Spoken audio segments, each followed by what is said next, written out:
आज Doubtnut app download करें। Doubtnut पर अपने सभी गणित, रसायन विज्ञान, भौतिक विज्ञान और जीव विज्ञान के डाउट्स का करो सफाया। बस प्रश्न की फोटो खींचो, एक ही प्रश्न को क्रॉप करो और तुरंत वीडियो सोल्यूशन पाओ। अभी डाउनलोड करें। क्वेश्चन हमारे पास है, किसी अनुपस्थित तरंग में एक श्रृंग एवं एक गर्त के बीच की दूरी, श्रृंग और गर्त के बीच की दूरी 10 सेंटीमीटर है, कहा जा रहा है। अब यदि 0.5 सेकंड के स्रोत के द्वारा ऐसे 50 श्रृंग एवं गर्त उत्पन्न किए जाते हों तो तरंग का तरंगदैर्घ्य एवं वेग हमें ज्ञात करना है इस क्वेश्चन पे। ठीक है, इसके लिए हम देख लेते हैं। दिया गया है हमें कोई अनुप्रस्थ तरंग दिया हुआ है। अगर अनुप्रस्थ तरंग का विस्थापन और समय के बीच आरेख देखें हम, इस तरंग के लिए अगर हमने यहाँ पर डायग्राम बनाया है तो किसके बीच है, वाई विस्थापन और समय के मध्य है। ठीक है, तो इस बीच पे अगर हम इसके आरेख को देख रहे हैं तो वो कैसे बनेगा। देखिए, शून्य से शुरू होगा, श्रृंग की स्थिति तक जा रहा है जैसे क्वेश्चन पे बोला है। उसके बाद धीरे धीरे वो गर्त की स्थिति पर जाता है समय के साथ, और उसके बाद फिर से श्रृंग और फिर गर्त की स्थिति कुछ इस तरह से ये आगे बढ़ते रहते हैं।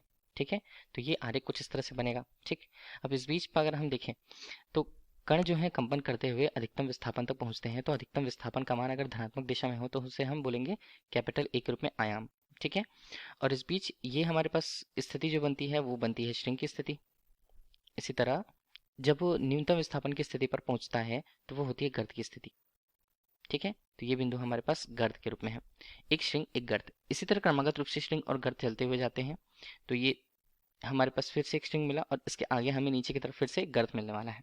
इस बीच जैसे बोला है क्वेश्चन पे, एक अनुप्रस्थ तरंग में एक स्ट्रिंग एवं गर्त के बीच की दूरी 10 सेंटीमीटर है। तो चूंकि हम जानते हैं कि स्ट्रिंग और स्ट्रिंग के बीच की दूरी अगर हम देखें या गर्त के बीच की दूरी हम देखें, ठीक है, तो वो किसके बराबर होती है, तरंगदैर्घ्य लैम्डा के बराबर होती है। लेकिन हमें क्या बोला गया है, हमें बोला गया है स्ट्रिंग और गर्त के बीच की दूरी। तो ये दोनों बीच की दूरी हम देखें तो वो कितना होगा, ऑब्वियसली इनका मान λ/2 के रूप में होगा। और λ/2 का मान हमारे पास क्वेश्चन पे कितना दिया हुआ है, वो दिया है 10 सेंटीमीटर पर। ठीक है, तो तरंगदैर्घ्य का मान लैम्डा का मान अगर हम निकालें तो वो कितना जाता है, वो हमारे पास आता है 20 सेंटीमीटर। तो ये हमें किसके मान को बता रहा है, ये हमारे लिए उस तरंग के तरंगदैर्घ्य के मान को बता रहा है अनुप्रस्थ तरंग के लिए। ठीक है, ये हमारे पास हुआ। इसके अलावा क्या बोला है क्वेश्चन पे, इसके अलावा बोला है हमें निकालना है के लिए उसका वेग। ठीक है, उसका वेग अगर हमें निकालना है तो किसी तरंग के लिए उसके वेग का सूत्र क्या होता है, वेग को हम v से प्रस्तुत करते हैं। ठीक है, इसका मान कितना होगा, इसका मान होगा आवृत्ति गुणा तरंगदैर्घ्य के गुणनफल के बराबर। तो हमें उस तरंग के लिए पहले उसकी आवृत्ति का मान चाहिए होगा। ठीक है, वेग निकालने के लिए आगे क्वेश्चन पे दिया क्या है, 5 सेकंड में वो कितने कंपन पूर्ण करता है। तो कंपन के बारे में नहीं बताया गया, लेकिन ये बोला जा रहा है कि 0.5 सेकंड में जो अनुप्रस्थ तरंग में कोई कण है वो 50 श्रृंग और गर्त पूर्ण करते हैं।